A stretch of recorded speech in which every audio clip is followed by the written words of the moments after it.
Alam mo sa mundo, walang taong exempted sa pagsubok, sa struggle.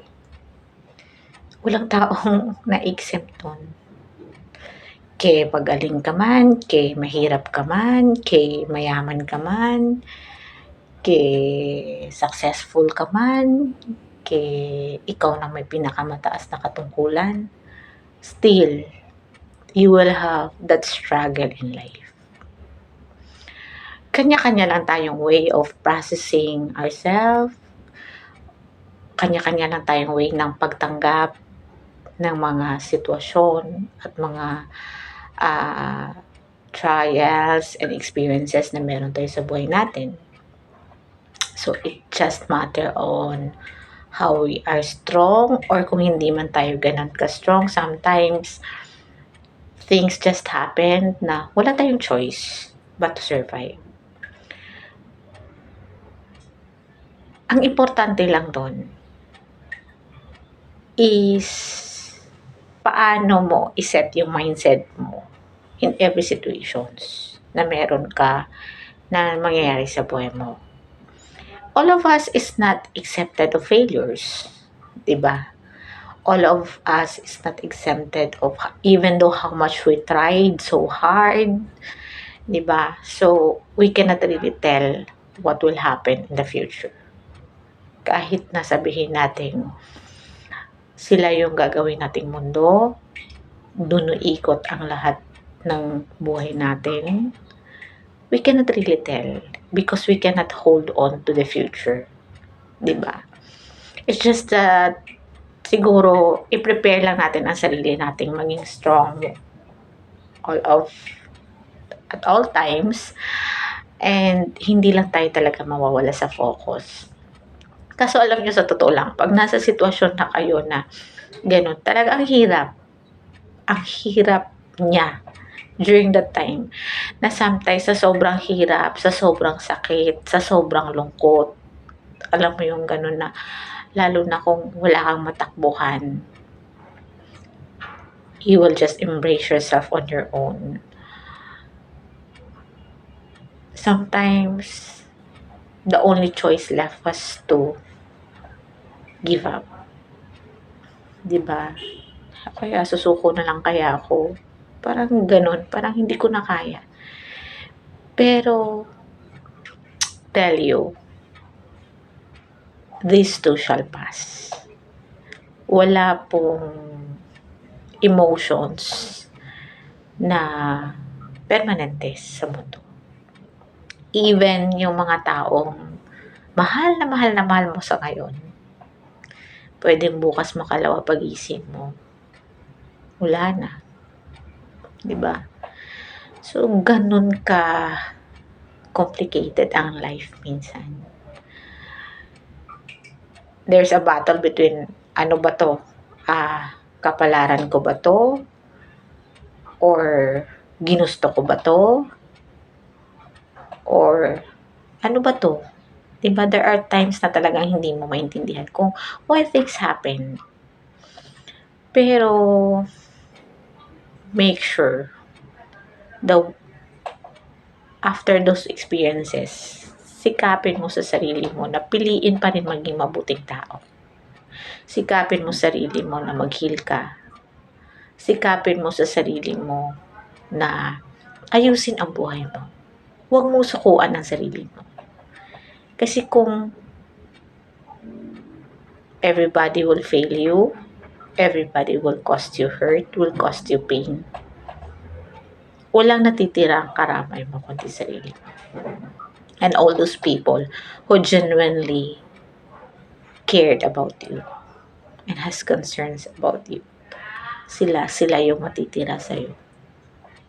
Because if you also genuinely care for someone or for anybody, even just as a friend or what, or a relationship or a partnership, even just your family, may mga tao talagang magkakaroon ng tunay na concern sa'yo. It's always the golden rule, diba? Do unto others what you want others to do unto you. So, ganun lang. So, during my rock bottom, I make sure with the help also of my classmates na yung during that time na kino-comfort ako ng lahat ng mga friends ko. They told me na don't lost focus, Fe. So, tinanim ko yun sa utak ko and nandun pa yung innate motivation ko na since maliit ako actually, laging tinatanim ng mama ko sa utak namin na wala akong hangad kundi lumaki kayong mabuting tao. So, at yun din ang na-impart ko sa mga anak ko.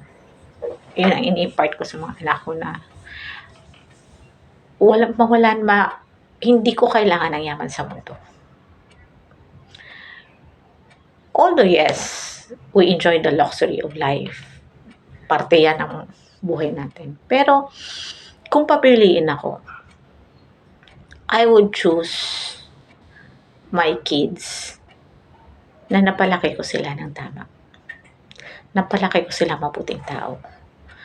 Kasi yun ang yaman ko for me. That is why, kung anong meron ako ngayon in the future, in the present time, kaya may maliit man yan o malaki, whatever I have, I'm always grateful. For me, it's still a blessing. Piso man yan ang laman ng pitaka mo, wala ka mang uulamin, still I choose to be happy and grateful kasi you're still alive, you're still breathing, you still enjoy the beauty of life, diba? So, yun. For me, don't make life hard and complicated. Kung kailangan mong stay humble, kung kailangan mong magparaya, why not? Anong mawawala sa'yo? Diba? Anong mawawala? Piliin mo lang maging mabuti at the end of the day and allow God to bless you abundantly and miraculously. Hindi mo talaga malalaman how you were able to survive when you look back. Ako personally, I don't know how I did survive. Pero alam ko, God is always with me. Pag lagi mo kasing piliing maging mabuting tao, I'm sure hindi ka talaga papabayaan ng Panginoon. And also, the greatest blessings that I have are my kids. Especially my daughter. Although lahat naman sila, all of my kids are really a blessing to me. Pero kasi syempre babae. So, nagkaroon ako ng anak na babae. The only daughter that I have. And, naging best friend ko siya. Lalong-lalo na during my time. I'm just so lucky na dumating ako sa rock bottom ko yung nasa tamang edad na yung anak ko to weigh between right and wrong. Kasi ayoko talaga na maging maging bias sila sa mga desisyon nila.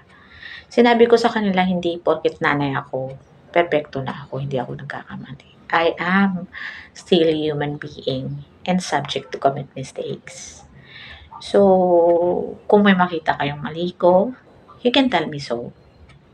Kasi I'm willing to grow and I'm willing to say sorry, diba? Kasi I'm more on reaching out to my kids in their hearts. Actually, ako kahit sinong tao, anybody that come across my life, hindi ako tumitingin sa panlabas. Because I have this gift na kaya kong tingnan what's inside their heart. Kaya, napakamapanlin lang kasi yung tao, actually. Pero once you see each person through their eyes, which is the window of our soul, you will really, kaya mo silang sukatin, kaya mo silang pasukin, at makikita mo how vulnerable they are. That is most of my friends.